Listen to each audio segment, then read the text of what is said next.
To get to JCLR, you actually do have to log in, so I'm going to go ahead and log into my Ames account. And you'll see it listed here directly under the original JCLR, listed as version 2.0. Go ahead and go in.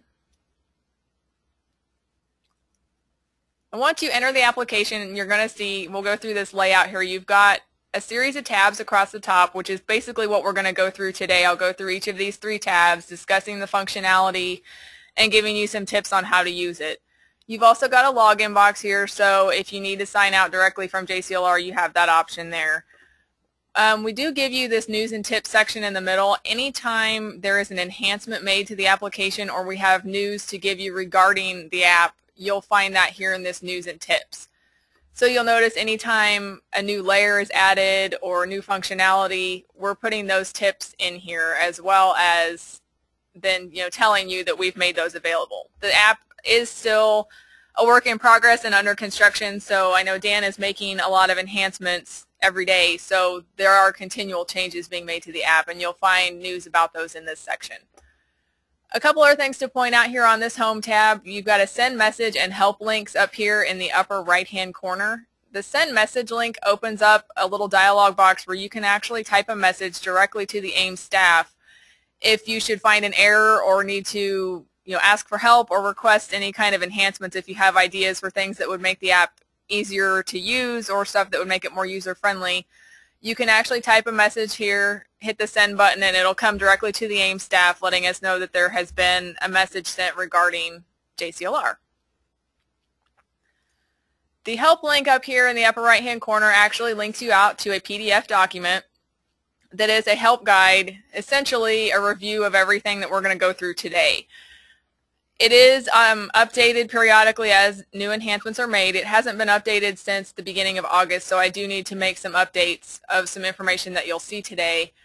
But it's a really helpful tool once you get back to your desk and you're actually doing this on your own, playing around in the application and actually using it. If there's things that you forget or trying to remember maybe what I mentioned today, this would be a good place to look for it, because most of that stuff you will find in this document. It's going to go through step by step the various pieces. So with that, we're going to go ahead and jump right in and start with this Properties tab, and I'm going to walk you through all 3 of these tabs, like I said, and at the end I will answer any questions. But feel free to ask those as we go along. If you do have one, feel free to type it in, and when I get to the end I'll go through them and we'll go from there. Starting with the Properties tab, JCLR, basically very much like the original, is a portal for searching Johnson County land records information. So with this Properties tab, we're giving you the option to search for property information by owner name or property ID, address, Kansas uniform PIN number, which is a CUPIN, or a quick ref ID that our appraiser's office uses. So you have the option here to search by owner name. You can put in any name that you want. As you start typing, we have added type ahead so that once you get up to 3 characters, it's automatically going to populate a list of possible matches.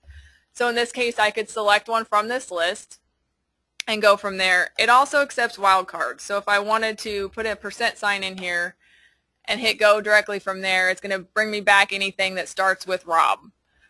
So in this case, I've got Robinson, Roberts, Robbins, anything that's got Rob in the beginning of it. So you can use wildcards as well as the type ahead feature.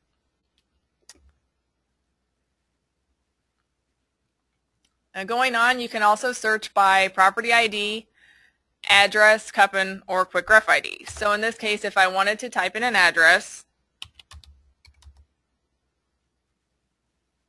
again, you'll notice that it starts to pre-populate that list for me.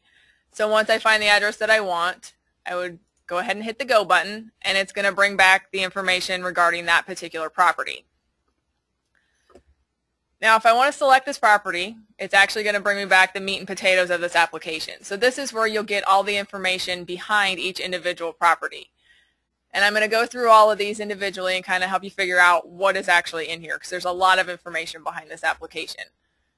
The information tab over here on the left actually will return the general information with the property. A lot of the basic stuff that you would find in the property ID window in online mapping or in the original JCLR. It's going to bring you, the CUPIN number, the city, your owner information, mortgage information, a legal description. We've also got land use and appraised values. Clicking on these gray bars will expand those, so you can expand those out.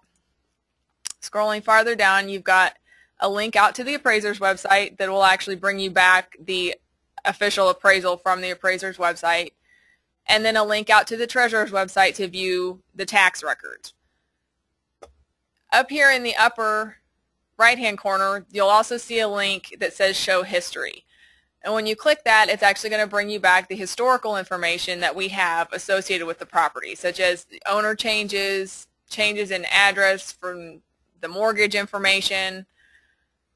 In this case, it's got a legal description change, and all of these go back to March of 2002.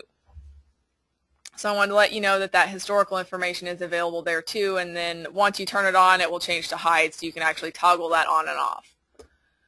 Your next tab over here on the left is the Photos tab, and this is actually returning the front elevation photos from the appraiser's office, and that you can toggle between the various historical imagery that we have by simply clicking on the thumbnail images over to the right. Now, some of you may recall that at times if you've been in the county buildings, you've been able to see these but have not been able to view them once you got back to your office. As of about 2 weeks ago, these all became a public data set. So these pictures are actually available to the general public, and anyone now has the ability to view these. So all of you should have access to these once you actually log in and start using it on your own. The next tab on the left is the Documents tab, and this would be available to anyone who is a subscriber of JSON or DTS through the Records and Tax Administration Office. What these return are actually the recorded documents that are associated with each property, like a mortgage or a deed, a right-of-way documentation, anything that's been recorded that's associated with the property that you can search for through JSON or DTS, we have supplied through this application. And over in the upper right-hand corner of each one of these documents, you'll see the Display Document link. Clicking on that will actually open a digital copy of that scanned image. So you can then actually go through and view those documents.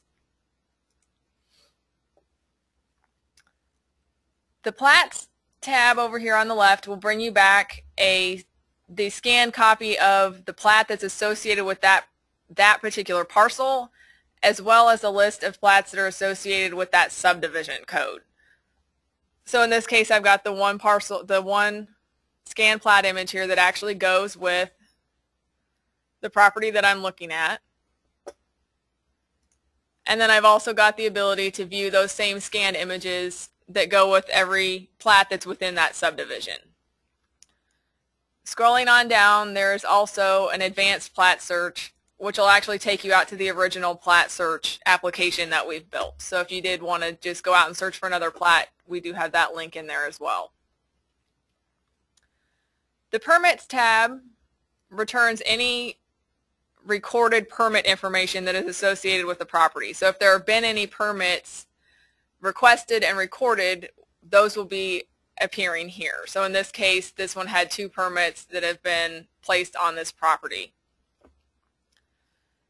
The Utilities and Location tabs are still under construction, so keep watching, like I said, those news and tips section on the home page for when those become available. Because like I said, Dan is continually making enhancements to this application. The Map tab over here actually provides you with a Google map zoomed in on the property, and then provides you with some general information regarding that property, as well as providing you over here on the right-hand side, you've got a series of layers that you can interact with. Now this map is completely interactive. You can zoom in and out using your scroll wheel or the tools on the left, and then you can also turn these layers on over on the right. If you're a Q member or have if you're internal or have a Q subscription, there is also this Utilities layer in here, which actually lets you view the utility lines that you would see in Q within JCLR. But again, that is only for people who have access to Q. This Print tab down here is actually brand new, and what we've done here is provided you with a series of standard pre-published maps. So in this case, these are very similar to what you would get out of the IMS or the original JCLR. We provide a plot plan, an aerial map, planimetric map. You've got a couple buffer maps down here at the bottom, and then a couple of links that will actually take you out to the online mapping application and let you work with it from there. So we have provided those links and a quick way to get some printed maps if you need those. Now let's suppose I have this property, but I want to continue searching and looking at some additional properties, but I don't want to lose this one. In order to continue to stack your properties, you need to select it by clicking the checkbox, at which time I can now go back and search for any other property that I want to search for. Select it, hit go, and it's going to add it. And I can continue to do this for as many properties as I want. The only way to keep stacking them is to make sure that you have them selected before you do an additional search. So now I have these 3 properties, and let's suppose that these are ones that I continually work with, and I know I'm going to have to return and continue to evaluate these properties or research them over and over and over, and I don't want to have to continue to search for them every time. We have provided you with the opportunity here to create a bookmark.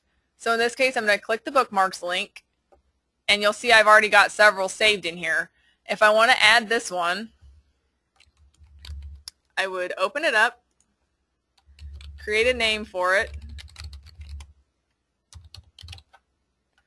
hit the go button, and you'll notice it's been added to my saved bookmarks. So now anytime I log in, these bookmarks will be saved, and I can actually just go back to these ones that I've saved and not have to research for them. So I'm going to show you one of mine. I've saved these flagged properties. And you'll notice I did have those 3 selected, so they actually stayed there.